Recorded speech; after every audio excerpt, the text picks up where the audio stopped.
Olá! É um prazer estar aqui para conversar com vocês novamente. Na primeira parte do tema traição amorosa, falamos bastante a respeito do fim de um relacionamento causado pela traição de uma das partes.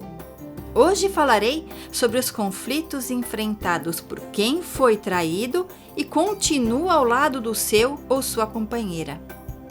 Para muitos, pode parecer que a reconciliação é fácil. Mas além de depender do perdão verdadeiro de quem foi traído, é necessário ainda que supere as sequelas emocionais e psíquicas causadas por esse acontecimento. E, obviamente, do arrependimento sincero de quem traiu. Eu ouvi muitas histórias de pessoas que passaram por essa experiência. Elas contaram os desafios que enfrentaram e ainda enfrentam, e como a convivência pode ser difícil. E é sobre essas dificuldades que eu quero conversar com vocês hoje. Meu nome é Vera Sampaio, sou terapeuta integrativa e esse é o Sabedoria de Anciã.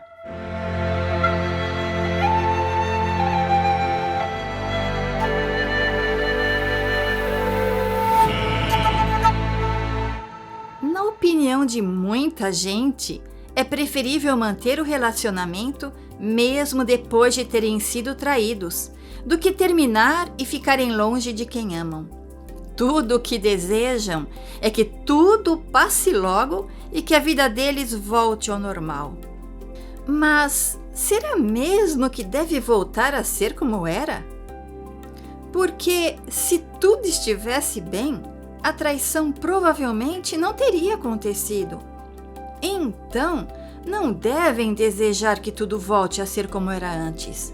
Mesmo porque, depois de um acontecimento desse, não tem como, não é mesmo? O que aconteceu é a prova que algumas coisas precisam mudar na vida do casal. O relacionamento tem que ficar muito melhor do que era antes. Para isso, é preciso entender o que realmente aconteceu.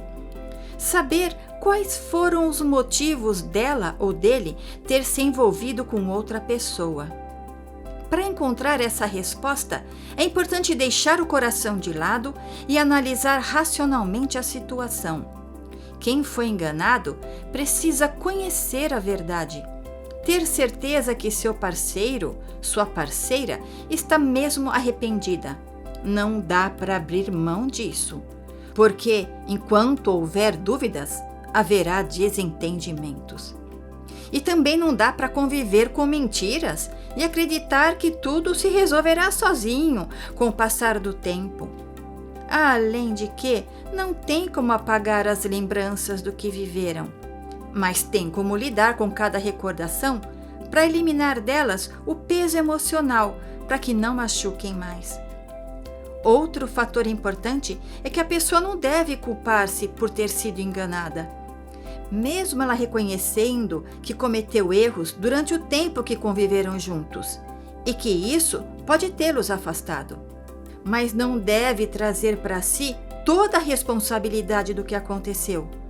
Não deve aceitar o discurso do seu parceiro ou parceira tentando convencer que a culpa é dele, dela, usando desculpas como: você não me dá mais atenção, não é mais o mesmo, está muito diferente, nem na cama é mais igual como no começo, nem me procura mais. Vocês acreditam que mesmo tendo um fundo de razão, justifica trair? Pensem comigo. Se existiam todas essas queixas a respeito da outra parte, por que não disse nada? Por que não foi sincero ou sincera com seu par? Se estava mesmo infeliz, por que não terminou o relacionamento? Entendem por que é importante saber o motivo real e não aceitar qualquer justificativa? Uma vez que se saiba a verdade, saberá qual atitude tomar. Eu sei que é difícil pra caramba manter a cabeça fria quando tudo que sentimos é mágoa. Mas acreditem, usar a razão é o melhor a se fazer. E, sobretudo, gente, manter sempre um diálogo sincero e aberto, além de terem certeza que se amam. Porque se o amor não for recíproco, além de dificultar o entrosamento, a união, haverá o risco de acontecer novamente. E nos perguntamos por que de alguém permanecer em um relacionamento sem amor.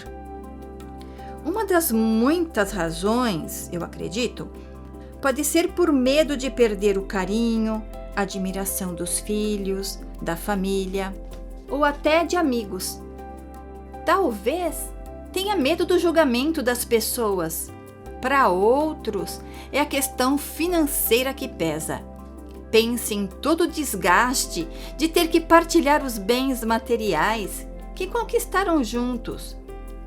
Outra hipótese é manter o relacionamento oficial por segurança, para não sair da zona do conforto, sabe? E para alguns, por dó do parceiro e medo da sua reação. Esses são apenas alguns entre os diversos motivos. Agora, quando o casal tem certeza do amor de um pelo outro, um fator fundamental na reconciliação é que, além de ser essencial discutirem os verdadeiros motivos da infidelidade, é importante que quem foi enganado saiba por que está perdoando. Isso é tão importante quanto saber por que foi traído. Perdoou por qual razão? Perdoou por amor? Foi por medo de perder a pessoa? O pavor de perder quem amamos pode ser tão grande e desesperador que chega a ser maior e causar mais sofrimento do que a dor da traição. Não é verdade? Outro motivo para alguns é por ser mais vantajoso também por motivos financeiros. Então, acabam se acomodando.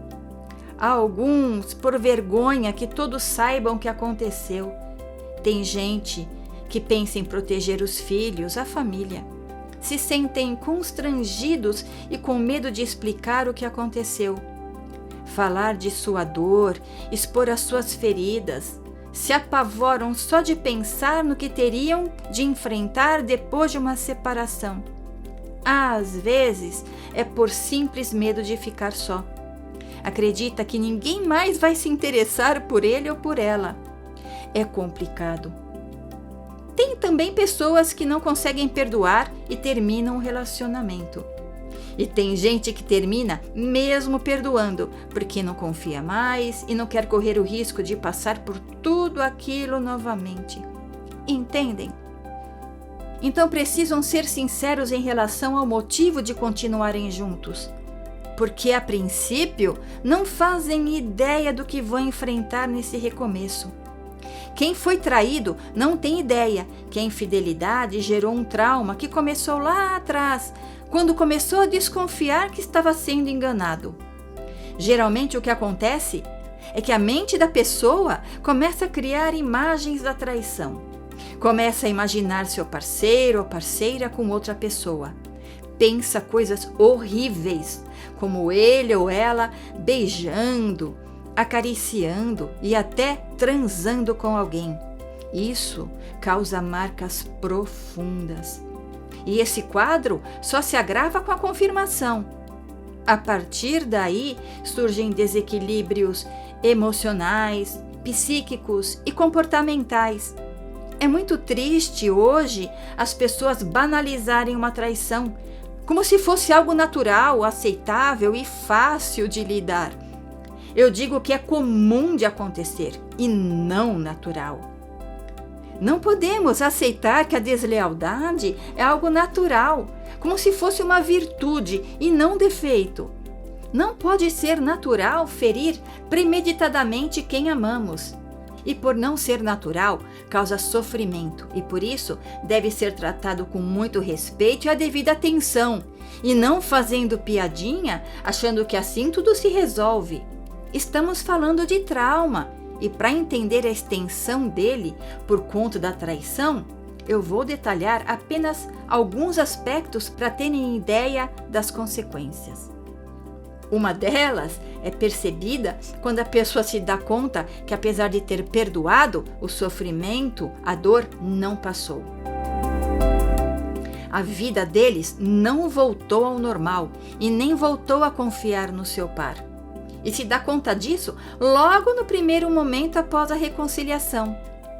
De repente, as palavras que ouviu de arrependimento, as juras de amor, as promessas de nunca mais se envolver com alguém, soam falsas.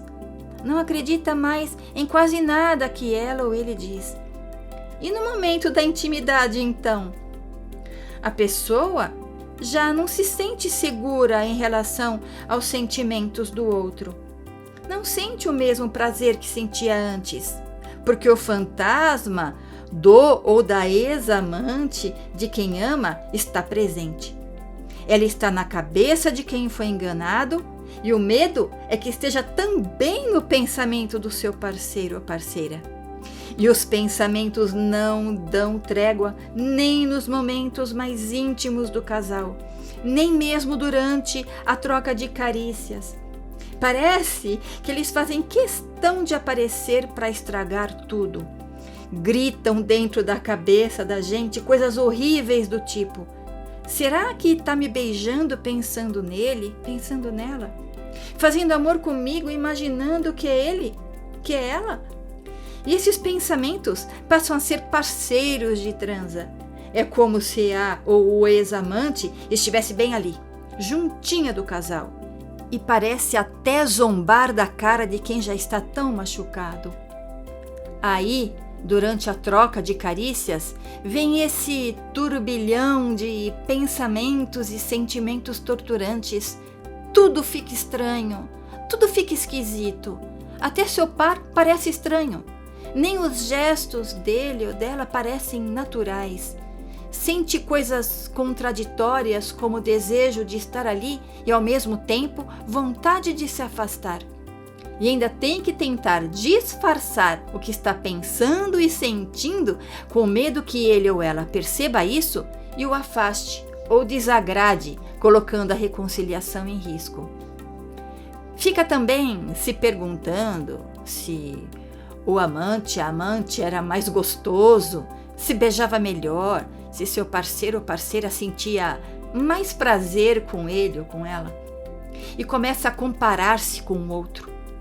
Vocês acham que com tudo isso dá para sentir prazer? Fora as desconfianças dela ou dele não ter terminado o romance, como disse. E começa a pensar se foi realmente a primeira vez. Olha, a conclusão que tive analisando casos semelhantes é que se foi a primeira vez que aconteceu e a pessoa se arrependeu com sinceridade, tudo bem. Mas se é a segunda vez, existe uma grande possibilidade de fazer de novo. Imagina se já foram mais de 2 vezes. Por isso, gente, é tão importante saber se foi realmente a primeira vez e se há arrependimento verdadeiro. Porque, do contrário, se não há amor nem sinceridade, a pessoa precisa saber se vale a pena sofrer desse jeito pelo resto da vida ao lado de quem não tem por ela nem amor e nem respeito. Se está disposta a viver constantemente desconfiada, insegura, se conviverá com mentiras, permanecendo em um relacionamento conturbado onde só há brigas. Se viverá carregando frustrações, mágoas, lamentando-se por não ser tudo como gostaria que fosse. Se aceitará ser corroída pelo ciúme até adoecer e lá no final acabar com raiva de si mesma por ter aceitado passar por tudo isso, por ter sido tão infeliz, arrependida pelo tempo desperdiçado e por não ter escolhido uma vida melhor para si. Será que vale a pena pagar um preço tão alto para ficar com alguém? Eu acredito que não. E você? Agora, no caso de ainda se amarem e do arrependimento for sincero, existe toda a possibilidade de se acertarem. E para isso, seria importante seguir alguns passos. Um deles, como eu disse há pouco, é saber toda a verdade. A sombra da mentira e da dúvida não pode pairar sobre o casal. Depois, as feridas emocionais e psíquicas precisam ser tratadas. E quem traiu precisa demonstrar boa vontade em reconquistar a confiança do seu amado, da sua amada. Isso é essencial, porque o fantasma da traição estará presente por um bom tempo até que superem o que aconteceu. Serão muitas as dificuldades a serem enfrentadas. Agora, vai depender do quanto estão dispostos a ficarem juntos e da dedicação do casal, o tempo que durará essa fase mais difícil. É um recomeço e também o período de adaptação dos dois a uma nova realidade no relacionamento. Uma oportunidade para acertos, ajustes e muito, muito diálogo. E para que tudo fique realmente bem, é preciso tomar alguns cuidados para que na tentativa de fazer dar certo não acabem piorando as coisas. Mas, para não ficar extenso demais e cansativo o nosso bate-papo hoje, vamos deixar esse alerta para o próximo encontro? Porque eu quero passar algumas orientações sobre comportamentos e posturas que podem mais atrapalhar do que ajudar o casal. Combinado? Mas antes de encerrar, eu peço que compartilhem esse conteúdo e deixem um comentário lá no Instagram. Eu quero ouvir a opinião de vocês sobre a série, saber se já passaram por essa situação e como foi seu processo de reconciliação. Ou quem sabe ouvir sugestões para futuros temas. O que acham? Bem, eu vou ficando por aqui e até o próximo encontro.